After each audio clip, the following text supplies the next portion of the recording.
Samba Sadashiv साधनालय channel में आप सभी का एक बार फिर से स्वागत है।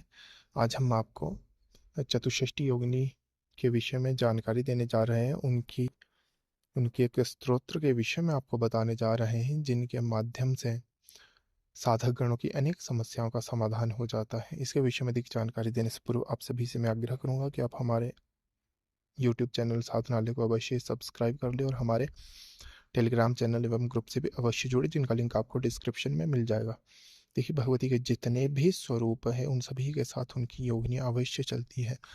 वैसे तो भगवती के प्रत्येक स्वरूप के साथ असंख्य असंख्य योगिनियाँ होती है, परंतु प्रमुख रूप से 64 योगिनियाँ उनके बिल्कुल निकटतम होती है, जिन्हें महायोगिनियाँ कहा जाता है, और वह भगवती की प्रमुख योगिनियाँ होती हैं।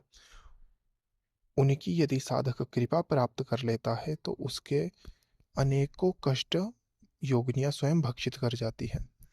योगिनियाँ जो है वह भगवती के साक्षात अंश होती है, और भगवती की आज्ञा से उनके भक्तों के सभी संकटों का यह योगिनियाँ हरण कर लेती है। भगवती की जब हम साधना उपासना करते हैं तो उनकी योगिनियों की कृपा प्राप्त करना भी हमारे लिए अनिवार्य होता है। सामान्य रूप से तो योगिनियों की साधना करना आवश्यक प्रत्येक साधक के लिए नहीं होता है, क्योंकि भगवती की साधना से ही उनकी योगिनियाँ स्वतः साधक पर कृपा कर लेती है। परंतु कुछ विशिष्ट कार्यों की सिद्धि के लिए योगिनियों की कृपा प्राप्त करना भी अनिवार्य होता है, और उसके लिए प्रमुख रूप से योगिनियों का ही कोई मंत्रानुष्ठान या उनका कोई कवच स्तोत्र इत्यादि साधक प्रयोग में ला सकता है।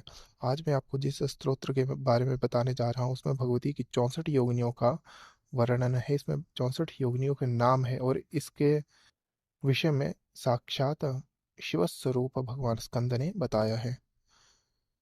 इसका वर्णन आपको स्कंद पुराण में भी मिल जाएगा, क्योंकि यह जो स्तोत्र है यह स्वयं भगवान कार्तिकेय के मुख से निकला है, और इसलिए इसका प्रभाव भी बहुत अद्भुत है। इस स्तोत्र का सामान्य रूप से आप प्रत्येक दिवस में अपनी संध्या के समय मात्र एक पाठ कर सकते हैं। यदि इसका वृहद अनुष्ठान करना है तो उसकी विधि बहुत अलग हो जाएगी, परंतु सामान्य रूप से यदि आप जब भी पूजन करते हैं, भगवती की साधना उपासना करते हैं, तो इस स्तोत्र का यदि आप एक बार भी पाठ कर लेते हैं तो योगिनियों की कृपा उस साधक पर अनिवार्य रूप से अवश्य ही हो जाती है।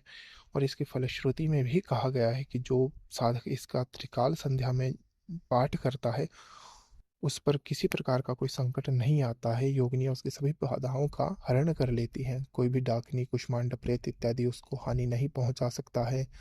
कोई भी राजकीय कष्ट उसको नहीं मिलता है। जिन व्यक्तियों को सरकारी समस्या होती है, कोर्ट कचहरी से संबंधित समस्या होती है, वह भी इसका प्रतिदिन पाठ कर सकते हैं।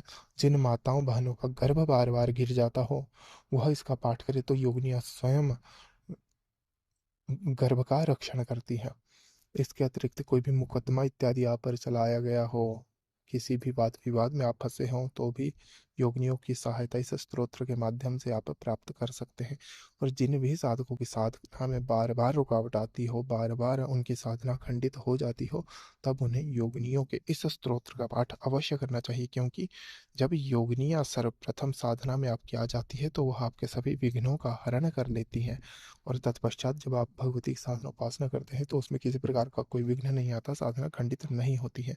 इसलिए भगवती के उपासकों को इन योगिनियों के यह 64 नामों का स्मरण प्रतिदिन अवश्य करना चाहिए। मात्र इसका एक पाठ भी आप प्रतिदिन करेंगे तो आप इसका अनुभव स्वयं ही करेंगे कि यह कितना प्रभावशाली स्तोत्र है। यह जो स्तोत्र है यह आपको डिस्क्रिप्शन में मिल जाएगा।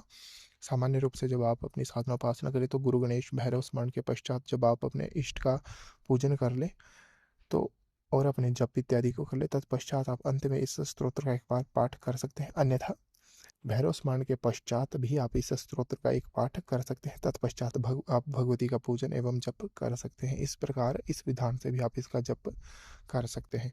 तो यह थी आज की जानकारी। यदि आपको यह जानकारी उचित लगी हो तो इस वीडियो को लाइक शेयर अवश्य करें। हमारे साथ बने रहे। सांब सदाशिव।